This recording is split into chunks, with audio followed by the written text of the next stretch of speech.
Assalamualaikum warahmatullahi wabarakatuh. Perkenalkan, nama saya Dea Ivanka Putri dengan NIM B19161 Universitas Jambi.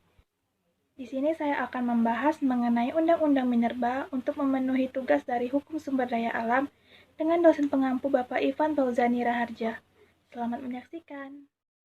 Undang-Undang Minerba dan pengaruh terhadap pertambangan Indonesia. Apa itu Undang-Undang Minerba? Undang-Undang Minerba adalah alat untuk mengatur pertambangan mineral dan batu bara dari hulu ke hilir dan berbagai perizinannya, dengan tujuan supaya negara memperoleh keuntungan yang besar dari hasil pertambangan dan dapat digunakan untuk mensejahterakan rakyat. Lalu, apa yang dimaksud dengan mineral dan batu bara?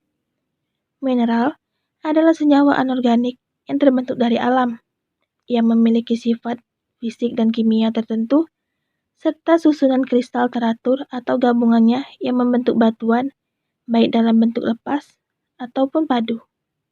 Sedangkan batu bara adalah endapan senyawa organik karbonan yang terbentuk secara alamiah dari sisa-sisa tumbuhan. Dalam Undang-Undang Minerba ini, ada beberapa pasal-pasal yang kontroversial, seperti pada pasal 1 ayat 13A, 2. Pasal 1 ayat 28A, 3. Pasal 4 ayat 2, 4.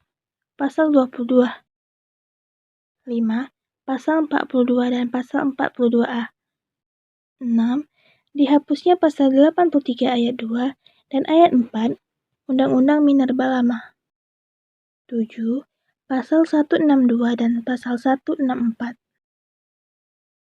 8. Dihapusnya pasal 165 Undang-Undang Minerba Lama, 9.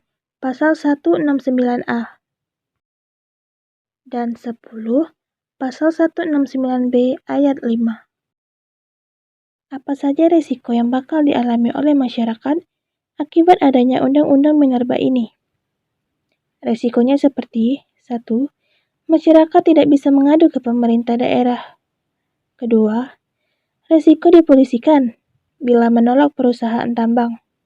Ketiga, tambang tetap akan beroperasi meski merusak lingkungan.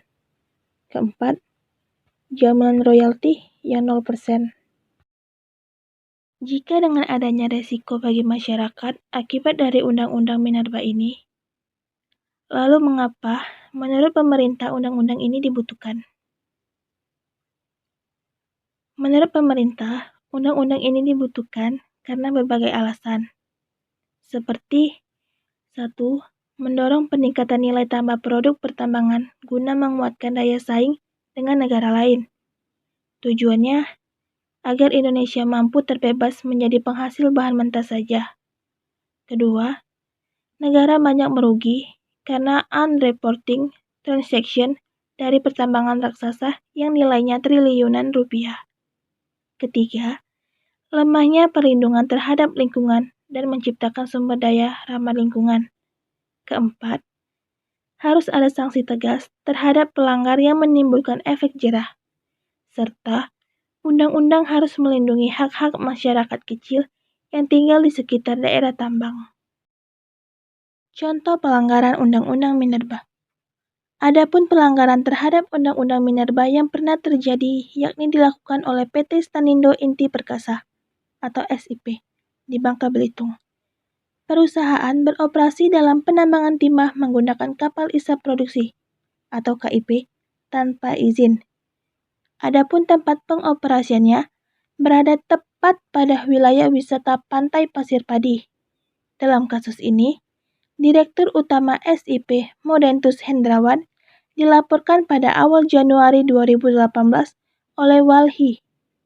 Namun, putusan pengadilan akhirnya menghukum SIP untuk membayar sanksi denda sebanyak 1,1 miliar.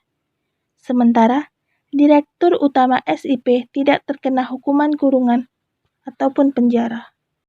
Baiklah, itulah yang dapat saya sampaikan. Apabila ada kekurangan maupun kesalahan, mohon dimaafkan.